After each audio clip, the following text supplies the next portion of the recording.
Significance. We all crave for it, one way or another, an insatiable need to be unique, honored, and remembered. For me, I'm amazed by people who have led change and revolutions in our time. The reason? It was to see great men and women advocating for change, rallying others to their cause. If I asked someone here today, who do you feel brings the most significant change to our world today, you would probably cite a great figure of influence or authority. But what's interesting is that when I alter the question and ask, what change have you brought to the world, I commonly get responses that focuses on their personal inadequacies rather than their genuine efforts to better our world. Whether it be influence, talent, opportunity, or skill, it has always been a comparison of our ability against someone whose shoes are way too big for us to fill. In other words, we live in the society of the everyman. Common, ordinary, and normal people trying to find security, stability, and happiness in our lifetime. However, it is because we are so caught up in just progressing through life. It keeps us within this state of the mundane and the ordinary, imprisoning us in purposeless living and following the norms that culture and society dictate.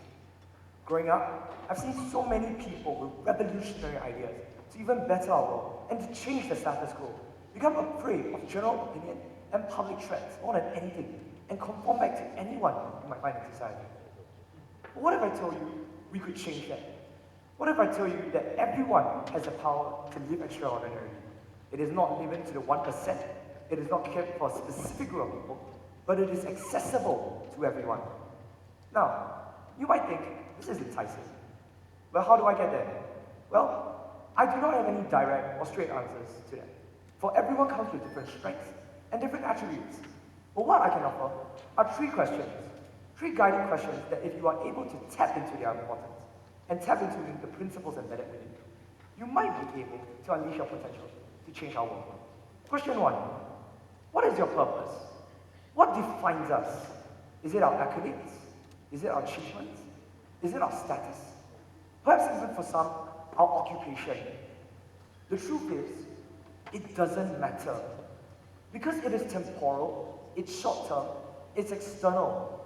Why would we ever want the identity, the entire crux of who we are, to be defined by everything external? Instead, may I suggest that we find meaning within the intrinsic. Instead of trying to reach higher in life by earning a new rank, a new role, a new responsibility, why not serve from the bottom of our heart to the society around us? Instead of trying to struggle to get a paycheck, why not be fueled by a passion to do what you love and to feel what you want to do? Instead of trying to find validation to gain meaning in life, why not invest in the value that our life has? Thinking of this reminds me of a Singaporean named Darrell. You see, he was like any other Singaporean you might find. He went to university, graduated, and had a very prospective career in economics and finance. However, what changed him was this encounter with a 15-year-old Thai boy begging for money. It was to fuel his drug addiction for glue. And I quote him, if you only had 20 baht, which is about 80 cents in Singapore dollars, and you had to choose between a bowl of rice that could only keep you full for a few hours and a bag of glue that could keep you satisfied for a day, which would you choose? Imagine that, someone having to buy drugs and to consume drugs to forget their own hunger. Just like the interaction, it changed him completely. He left Singapore, left his prospective career, and went on to work with Radiant International, an organization that currently focuses in helping at-risk children and combats drug abuse in the Thai society. Was there a lot to lose? Definitely. Imagine giving up a whole career and having taken zero pay and virtually no form of social security. However, his own personal belief was to invest his time, his effort, and contribution into the lives of these children, and they will later go on to become eventful and meaningful members of the society around us. Friends, having purpose isn't about how much you can take, how much you can earn, how much you can even gain from what society can give you. But instead, it is about the question of what you can give to society. How much time you are able to offer, how much effort, and your contribution to the world around us. In Singapore alone, we live in a very broken society. We live in a society that I like to describe as the last, the lost, and the least. But may I ask right now, if all it took for them to change was a listening ear and a gesture of friendship, would you take it? Question 2. What price will you pay? For every great leader, there's always been a great cost to grow into that role. However, I believe that sometimes we've forgotten what does it mean to suffer, what does it mean to experience hardship in a lifestyle that we have found comfortable and found even convenient. In a way, we've become so coddled in what we have right now that we've forgotten the greater societal needs around us today. So may I pose the question to everyone, have we become consumers or contributors to society? Because a consumer only takes from society and nitpicks of the shortcomings that do not benefit themselves. However, a contributor chooses to give back and to better others around him. However, cost is something that only time is able to reveal its meaning.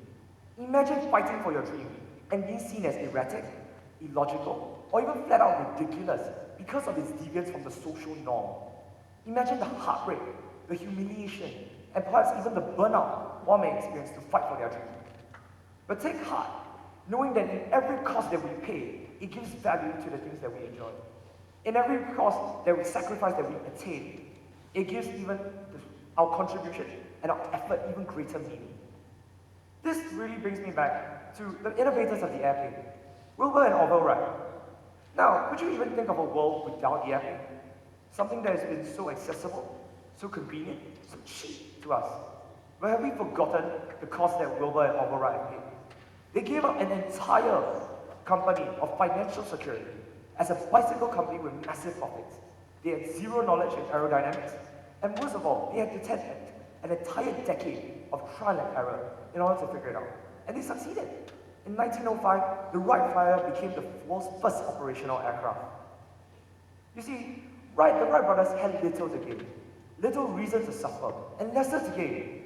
But yet, it was because of their personal choice to even see how innovative the human mind could be that drove them further to even develop this extraordinary change. Could you imagine a world today without the airplane? A world where we see things travel on the other side of the world so quickly? Could you imagine that something that would take a travel of 2 years takes in 2 hours? Would you even imagine that with me? But what's more interesting is that how they chose to use all their ability, all their skill, and all their talent, even when they were limited, and still were able to break all sorts of circumstances. Count your costs, make them worthwhile, and pursue them relentlessly to go as far as you can. Question 3, how do I get there? I'm sure many of us know the term carpe diem, or seize the day, to grasp life by its horns. Passion, when combined with opportunity, releases fulfillment. But realistically, that doesn't happen all the time. Sometimes we may not even receive our opportunity, even though we may have the right motivations. So may I suggest that in that time, we do not waste it, and instead take every opportunity to maximize and perfect our gifting, to refine our knowledge, to widen our understanding, and to even broaden our horizons, so that when the opportunity arises, you have the power to maximize it to its fullest.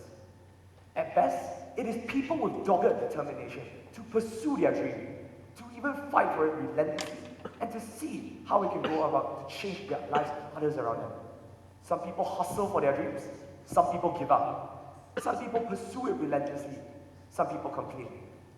And to think of it, it reminded me of one of my heroes, Walt Disney. Now, it is a name so associated to entertainment today, we would think, he has no struggle, he has no worry, he has no difficulty.